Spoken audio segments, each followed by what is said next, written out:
like a Hellcat. Hello friends, welcome to the channel. Today we are going to discuss about most frequently asked question whenever we talk about CNC machines, that what are the constructional features of CNC machines. So let's start.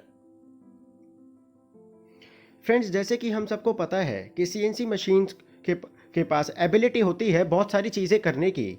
सो उन्हीं abilities को हम एक एक करके पढ़ सकते हैं. Storage of more than one part program.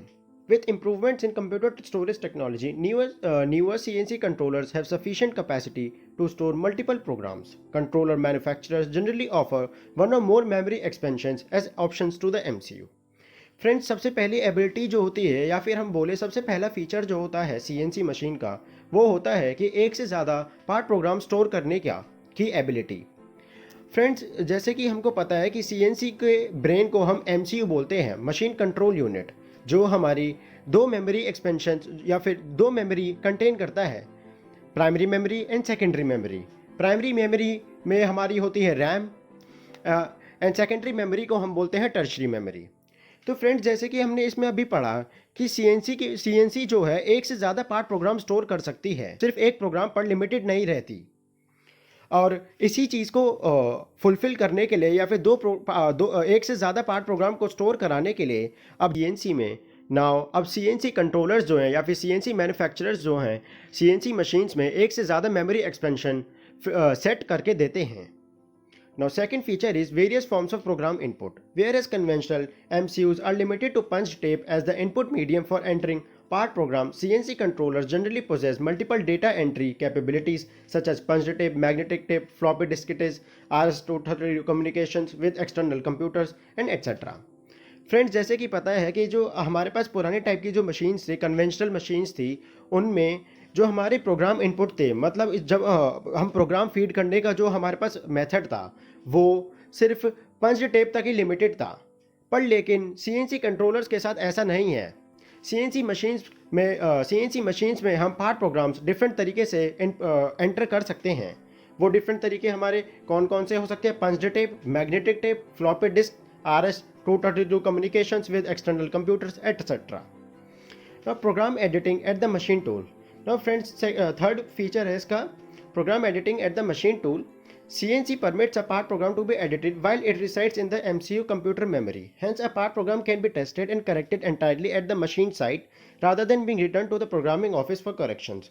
Friends, इस फीचर CNC का ये वाला फीचर क्या कहता है कि अगर हमें पार्ट प्रोग्राम में कोई भी एडिटिंग करनी हो तो जो हमारी कन्वेंशनल मशीन्स होती थी, इससे पहले जो मशीन्स थी, उसमें क्या होता था, अगर हमें पार्ट प्रोग्राम को एडिट करना होता था तो हम पहले क्या करते थे, उस पार्ट प्रोग्राम को मशीन से निकालते थे. उसके बाद उसको एडिट करने के लिए वो बैक ऑफिस में जाता था, फिर वहाँ से एडिट होकर आता था, उसके बाद दोबारा मशीन में फेड होता था. पर लेकिन CNC मशीन्स के साथ बिल्कुल चेंज हो गया है सिस्टम.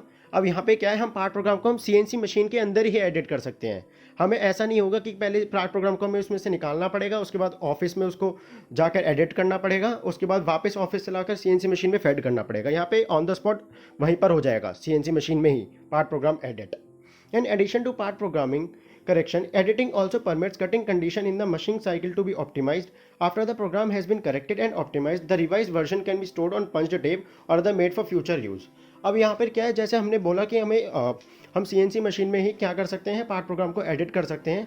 अब साथ ही साथ में CNC मशीन हमें और क्या चीज़ें अलाउ करती है कि वो उस पार्ट प्रोग्राम को हम फ्यूचर यूज़ के लिए हम मैग्नेटिक टेप में स्टोर कर सकते हैं CNC मशीन से ही. साथ में ये भी एक फीचर है CNC मशीन्स का. Now the next feature is fixed cycle and programming subroutines. The increased memory capacity and the ability to program the control computer provide the opportunity to store frequently used machining cycles as macros that can be called by the part program. Instead of writing the full instruction for the particular cycle into every program, a programmer includes a call statement in the part program to indicate that the macro cycle should be executed. Friends, अब ये वाला feature हमारा क्या कहता है CNC machine का, कि जैसे कि कुछ प्रोग्राम्स होते हैं जिसमें जो है हमारे बार बार एक ही इंस्ट्रक्शंस रिपीट हो रहे होते हैं. तो अब उन इंस्ट्रक्शंस को बार बार लिखने में जो टाइम वेस्ट होता है उसको रिड्यूस करने के लिए सीएनसी मशीन हमें क्या अलाउ करती है, हम एक तरह से मैक्रोज की जो स्टेटमेंट होती है हम वो इंक्लूड कर दें, जो एज अ क्या चलेगी, लूप का मतलब वो बार बार चलती रहेगी, हमें मतलब बार बार उसी स्टेटमेंट को ऐड नहीं करना पड़ेगा एज पर द रिक्वायरमेंट। वो हम एक बार क्या होगा, जो कंट्रोलर जो उसे चला रहा है सीएनसी मशीन को, वो उस स्टेटमेंट को या फिर मैक्रोज को वो कॉल करेगा, मतलब बुलाएगा और उसको फीड कर देगा किसमें, प्रोग्राम में।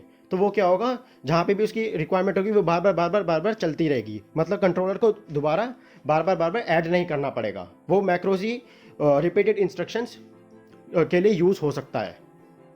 Now, these cycles often require that certain parameters be defined. For example, a bolt hole circle in which the diameter of the bolt circle, the spacing of the bolt holes and other parameters must be specified. मतलब इसमें macros, ये जो macros है, मतलब ये जो call कर रहा है कंट्रोलर इस स्टेटमेंट को रिपीटेड इंस्ट्रक्शंस के लिए, ये हमारे बोल्ट होल सर्कल का भी प्रोग्राम स्टोर कर सकता है, या फिर diameter of the bolt circle, spacing of the bolt hole etcetera. ये लिमिटेड नहीं है सिर्फ कुछ ही प्रोग्राम्स के लिए।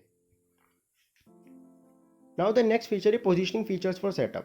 Setting up the machine tool for a given work part involves installing and aligning a fixture on the machine tool table. This must be accomplished so that the machine axes are established with respect to the work part. The alignment task can be facilitated using certain features made possible by software options in the CNC system. Now friends, अब ये वाला feature CNC machine का क्या कहता है कि CNC machine जो है हमें एक ऐसा फीचर देती है सेटिंग करने का मशीन टूल को, कि भी किसी भी एक वर्क पीस के लिए। यहाँ पे क्या होगा, जो हमारी अलाइनिंग होगी एंड फिक्सिंग होगी वो बहुत ही रिलेटिव ईज़ के साथ होगी। यहाँ पे जैसे कन्वेंशनल मशीन्स होती है हमारे, उसमें कितनी डिफ़िकल्टी होती है अगर हमें किसी भी मशीन टूल को अलाइन करना होता है किसके रिस्पेक्ट में, वर्क पीस के रिस्पेक्ट में, तो वहाँ पे हमें बहुत प्रॉब्लम होती है, डिफ़िकल्टी फेस करनी पड़ती है कंट्रोलर को। पर लेकिन इस केस में सीएनसी मशीन्स में ऐसा नहीं होता। सीएनसी मशीन्स जो है फिक्सर को अलाइन करने में, फिक्सर हमें पता होता है जो हमारे इसको मशीन टूल को फिक्स करने के लिए काम आते हैं, एक जगह पे खड़ा रखने के लिए काम आते हैं। उसके बाद हमारे इंस्टॉलिंग एंड लाइनिंग फिक्सर, ये बहुत हमारा आसानी से हो जाता है किससे, सीएनसी मशीन्स की मदद से। उसके बाद alignment task can be facilitated using certain feature made possible by software options in the CNC system. अब जैसे कि हमने इसमें पढ़ा कि कन्वेंशनल मशीन्स में हमारे पहले बात तो सॉफ्टवेयर इतने कम होते थे, तो पर लेकिन सीएनसी मशीन में क्या है, हमारे सॉफ्टवेयर है, सॉफ्टवेयर कैपेबिलिटी है इसकी। तो वो क्या होगा, हमारा जो यहाँ पे अलाइनमेंट का जो टास्क होगा वो यहाँ पे सॉफ्टवेयर की मदद से हो सकता है। वहाँ पे तो मैनुअली करना पड़ता था हमें पुरानी मशीन्स में, पर लेकिन सीएनसी में ऐसा नहीं है, यहाँ पे अलाइनिंग भी सॉफ्टवेयर की मदद से कर सकते हैं। Now the next feature is cutter length and size compensation. In older style control, cutter dimension had to be set precisely to agree with the tool part defined in the part program. Alternative methods for ensuring accurate tool part definition have been incorporated into the CNC controls. One method involves manually entering the actual tool dimension into the MCU. These actual dimensions may differ from those originally programmed. अब friends, इस वाले feature में CNC machine का क्या है कि यहाँ पर जो है कटर की जो डायमेंशंस हैं उसको हम क्या है प्रिसाइजली सेट कर सकते हैं। जो कन्वेंशनल मशीन्स होती थी हमारे, उसमें क्या होता था, कटर के डायमेंशंस कभी कभी थोड़े ज़्यादा हो जाते थे या फिर थोड़े कम हो जाते थे। पर लेकिन यहाँ पे की सबसे पहली बात तो ये सॉफ्टवेयर कैपेबिलिटी है इसकी। तो यहाँ पे क्या होगा, यहाँ पे कटर की जो डायमेंशंस है वो बिल्कुल एक्यूरेट होंगे, प्रिसाइज होंगे। किसके रिस्पेक्ट में, टूल पाथ के रिस्पेक्ट में। These actual dimensions may differ from those originally programmed. Compensation are then automatically made in the computed tool path. Another method involves use of tool length sensor built into the machine. In this technique, the cutter is mounted in the spindle and the sensor measured its length.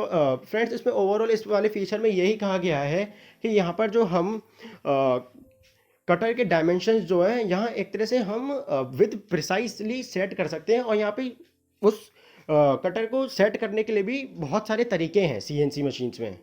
दो जैसे अभी हमने यहाँ पे करा, एक तो यहाँ पे क्या है, एक्चुअल डायमेंशंस को हम डिफर कर दे कैसे, ओरिजिनली प्रोग्राम से। यहाँ पे या फिर दूसरा मेथड ये है कि other method involves use of tool length sensor. मतलब देख लीजिए, अब इसमें ये है ना कि सेंसर का यूज़ हो गया। तो यही है इस वाले फीचर में कि मतलब सीएनसी हमें अलाउ करती है डिफरेंट मेथड्स देती हैं कि इसको सेट करने cutter length and size compensation के लिए। Now the next feature is acceleration and deceleration calculation. This feature is applicable when the cutter moves at high feed rates. It is designed to avoid tool marks on the work surface that would be generated due to machine tool dynamics when the cutter path changes abruptly. Instead, the feed rate is smoothly accelerated in anticipation of a tool path changes and then accelerated back to up to the programmed feed rate after the direction change. अब friends इसमें क्या है, CNC machine में एक feature होता है acceleration D acceleration की calculation की, कि मतलब हमें कितना एक्सेलरेशन चाहिए कितना डी एक्सेलरेशन चाहिए, किसके लिए, एक कटर के लिए, जिससे क्या हो वो बिल्कुल प्रिसाइजली फीड रेट पे काम करे. जिससे क्या होगा, अगर वो प्रिसाइजली फीड रेट पे काम करेगा तो यहाँ पे जो हमारे जो वर्कपीस के सरफेस पे टूल मार्क्स नहीं आएंगे, स्क्रैचेस नहीं आएंगे, क्योंकि हमें फिनिशिंग भी तो एक तरह से अपनी प्रायोरिटी रखनी है ना. किसी भी मैन्युफैक्चरिंग प्रोसेस में फिनिशिंग भी तो हमारी प्रायोरिटी होनी चाहिए ना, सरफेस फिनिशिंग. अगर उस पर स्क्रैचेस आ गए तो फिर कोई फ़ायदा नहीं होगा ना, प्रोडक्ट तो हमारा ख़राब ही हो जाएगा बिल्कुल. तो इसलिए इसमें जो होता है एक्सेलरेशन डी एक्सेलरेशन कैलकुलेशंस की भी एबिलिटी होती है कि हमें कितनी एक्सेलरेशन की रिक्वायरमेंट है, कितनी डी एक्सेलरेशन की, एंड कितनी फीड रेट, मतलब कितना फीड रेट से हमें टूल को मूव कराना है, वो भी ये ऑटोमेटिकली बता देती है. Now the next feature is communications interface. With the trend towards interfacing and networking in plants today, modern CNC controllers are equipped with the standard RS-232 or other communication interface to link the machine to other computers and computer-driven devices. अब friends जैसे कि इसका ये वाला feature क्या कहता है communication interface वाला, कि यहाँ पे जो हम CNC मशीन्स को जो हैं हम दूसरे अदर कंप्यूटर से भी कनेक्ट कर सकते हैं वेरी इजीली. ये हमारे और ये हम बहुत तरीके से कर सकते हैं. जैसे RS-232 कम्युनिकेशन का यहाँ पर वो हुआ है डिस्कस, और this is use for various application such as downloading part program from a central data file. अब जैसे कि यह हमारा एक कंप्यूटर है और बहुत सारी CNC मशीन है, तो हम एक कंप्यूटर से क्या है डिफरेंट CNC मशीन्स पे पार्ट प्रोग्राम को फीड कर सकेंगे. उसके बाद collecting operational data such as work piece count, cycle times and machine utilisation. अब जैसे कि हम डिफरेंट CNC मशीन से, अब जैसे वो एक कंप्यूटर से कनेक्ट है तो हम उनसे उनके डेटा कलेक्ट कर सकते हैं उसी कंप्यूटर में, ये भी हो सकता है. उसके बाद हो गया interfacing with peripheral equipment such as robots that unload and load parts. अब हम इनको रोबोट से भी कनेक्ट कर सकते हैं, किसके लिए, लोडिंग एंड अनलोडिंग के लिए पार्ट्स की. Now the last feature of CNC machine is diagnostics. Many modern CNC system possess a diagnostic capability that monitors certain aspects of the machine tool to detect malfunctions or sign of impending malfunctions or to diagnose system breakdowns. अब CNC machine का सबसे अच्छा feature ये है कि यहाँ इनके पास जो होती है डायग्नोसिबिलिटी की कैपेबिलिटी होती है. ये क्या है, ये जो अगर कोई हमारी सिस्टम, अगर जो है हमारा सिस्टम जो है या फिर मशीन जो है CNC मशीन मैल फंक्शनिंग कर रही हो, कुछ ख़राब चल रही है, बीच में कुछ एरर आ रहा है, तो वो क्या होगा, वो हमें ऑटोमेटिकली हम डिटेक्ट कर सकते हैं उसमें. मतलब क्या होगा, वो एक तरह से एक सिग्नल दे देगी कि कुछ उसमें मैल फंक्शनिंग हो रही है मशीन में, या फिर कुछ ना कुछ भी, मतलब कुछ भी गड़बड़ है मशीन में. तो इनके पास एक ये भी कैपेबिलिटी होती है. सो फ्रेंड्स ओवरऑल हमारे यही थे कंस्ट्रक्शन फीचर्स CNC मशीन्स के. सो अगर आपको मेरी वीडियो पसंद आई तो do like it, share it and subscribe the channel. Thank you.